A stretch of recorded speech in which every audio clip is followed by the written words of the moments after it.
आज की इस वीडियो में हम बात करेंगे केस स्टडी के बारे में, जिसमें हम देखेंगे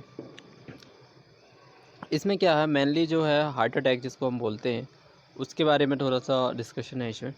सबसे पहले देखेंगे एक केस स्टडी है जिसमें से है कि एक 40 ईयर ओल्ड मेल है, ठीक है। वो क्लिनिक पे जाता है और उसको क्या प्रॉब्लम होती है कि उसमें चेस्ट मतलब छाती पे दर्द होता है और शॉर्टनेस होती है और ब्रीथिंग एंड कोई सीढ़ियाँ चढ़ता है क्लाइंबिंग में, तब भी उसको जो है प्रॉब्लम्स होती है, ठीक है। और उसने बताया कि भाई उसके जो फादर्स थे उनकी मृत्यु हुई थी हार्ट अटैक के कारण, ठीक है, वो भी 46 एज पे। और उसके जो एल्डर ब्रदर हैं उनको आल्सो क्या हार्ट अटैक हुआ है, और लेकिन वो सर्वाइव्ड हैं क्योंकि उसको मेडिकेशन दी गई है कोलेस्ट्रॉल एलिवेटेड हो रहा था तो उसको रोकने की।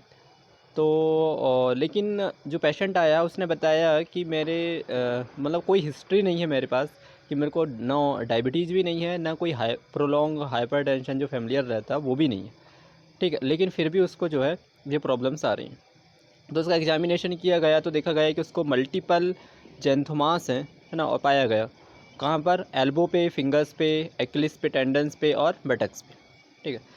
बाकी उसके और टेस्ट किए गए जैसे कि RBC, thyroid function test, kidney function test, liver function test, सभी के सभी इसके क्या थे, नॉर्मल थे।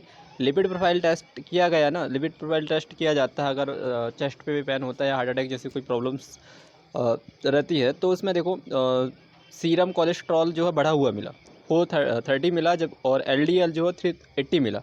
जबकि एलडीएल बैड कोलेस्ट्रॉल है। इसको बैड कोलेस्ट्रॉल क्यों बोलते हैं, क्योंकि ये क्या काम करता है पता है, कोलेस्ट्रॉल को डिपॉजिट करता है टिश्यू पे। और एचडीएल को गुड क्यों बोलते हैं पता है, क्योंकि वो टिश्यू से लीवर तक पहुंचाता है और लीवर फिर उसको एक्सक्रीट कर देता है, इसलिए एचडीएल को हम अच्छा बोलते हैं। और टोटल कोलेस्ट्रॉल मतलब जो रहता है, जो बैड होता है, वो उसका लेवल नॉर्मल रहना चाहिए, लेकिन इसमें ज़्यादा बढ़ा हुआ है। तो फिजिशियन ने क्या किया कि भाई कोलेस्ट्रॉल ज़्यादा बन रहा है तो उसको प्रिवेंट करने की डिसीज़ थी, है ना। तो उसका मैकेनिज्म होता है, ठीक है, जिसमें से HMG रिडक्टेज जो है उसको रोकता है, ठीक है, एस्टेटिन वगैरह जो है। तो इसमें से हमको क्या फाइंडिंग मिल रही है, तो इसमें जो है हमको फैमिलियर हाइपर कोलेस्ट्रेमिया देखने को मिल रहा है, वो भी टाइप 2 टाइप का, और टाइप 2 में भी ए टाइप का। अब सोचो कि ये क्या, तो इसको देखो सिंपल सा, यहाँ पर देखो पहले हम लिपिड का इसको नॉर्मल लेवल देखते हैं। जब भी कोई लिपिड प्रोफाइल टेस्ट कराता है ना, तो इसकी नॉर्मल वैल्यू रहना चाहिए, ठीक है। और अगर एलडीएल बढ़ा हुआ, टोटल कोलेस्ट्रॉल बढ़ा हुआ, तो एलेथ्रोस्क्लेरोसिस बढ़ जाता है, और एचडीएल कम, ऑटोमेटिकली उसमें एचडीएल कम दिखा रहा है, ठीक है। तो ये सब नॉर्मल वैल्यू रहती है। अभी हम देखते हैं इसमें क्या, कि कितने टाइप के जो है हाइपर कोलेस्ट्रेमिया होते हैं, मतलब कोलेस्ट्रॉल का बढ़ जाना, ठीक है। लेकिन इसमें हाइपर लिपोप्रोटीनीमिया बोलते हैं, मतलब कि लिपोप्रोटीन, ठीक है, इनका लेवल बढ़ जाना, जिससे क्या होता है कि भाई हाइपोलिपोप्रोटीनीमिया क्या पता, ग्लिसरॉल और कोलेस्ट्रॉल जब बढ़ जाता है ना, तो दोनों के कॉम्बिनेशन से जो है बनता है, ठीक। और उनके बढ़ने से ही क्या होती हैं, जो डिसीजेस होती हैं। तो ये टोटली जो है हमारे पास 6 टाइप की होती है, टाइप 1, टाइप 2, ठीक है, टाइप 3, टाइप 4, टाइप 5, और मतलब 2 इनको मिला के, मतलब कि टाइप 1, टाइप 2 के जो ए बी होता है और बी बी होता है, इनको मिला के टोटल 6 होती हैं, ठीक है। तो देखो इसमें जो है ना, जो उस पेशेंट को आया है वो हमने भी देखी फाइंडिंग में कि उसको जो हाइपर कोलेस्ट्रेमिया आया वो होता है टाइप 2A और टाइप 2B के कारण। लेकिन उसमें भी उसको कौन सा है, टाइप 2B है।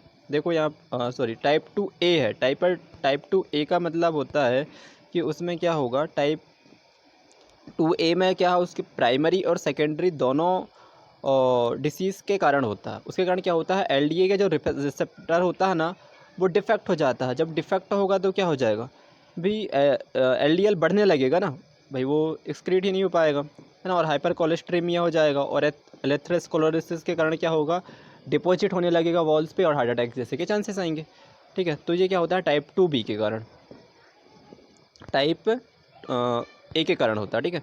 और टाइप 2 में क्या होता है कि उसमें दोनों कंडीशन हो जाती हैं, मतलब कि उसके साथ ट्राइग्लिसराइड भी बढ़ने लगता है, ठीक है। तो कोई ज़रूरी ऐसा नहीं होता कि भाई किसी को डायबिटीज़ नहीं है, प्रोलॉन्ग हाइपरटेंशन नहीं है फैमिलियर, तो उसको हार्ट अटैक नहीं। हार्ट अटैक हो सकता है अगर हाइपर कोलेस्ट्रॉल बढ़ रहा अकेला तो भी हो सकता है, और दोनों बढ़ रहे हैं तो भी। तो डिपेंड ये करता है, ठीक है। इसके अलावा फिर हमारे नेक्स्ट वीडियो में हम बताएंगे आपको कि भाई हाइपर कोलेस्ट्रेमिया के अलावा जो है और कौन कौन सी डिसीज़ेस होती हैं, जिसमें से अगर ट्राइग्लिसराइड अगर अगर अकेला बढ़ता है तो कौन सी डिसीज़ होगी और क्या क्या। तो ये टोटल 5 टाइप की हम देखेंगे।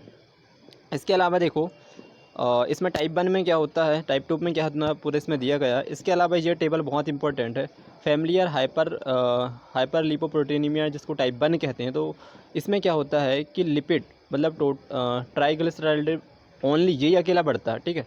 इसमें कोलेस्ट्रॉल नहीं बढ़ता है, और इसमें के कारण जो पैनक्रेटिस वगैरह देखने को मिलता है। बाकी इसमें एथेरोस्क्लेरोसिस नहीं होता, मतलब डिपोजिशन नहीं होता कोई भी कोलेस्ट्रॉल वगैरह।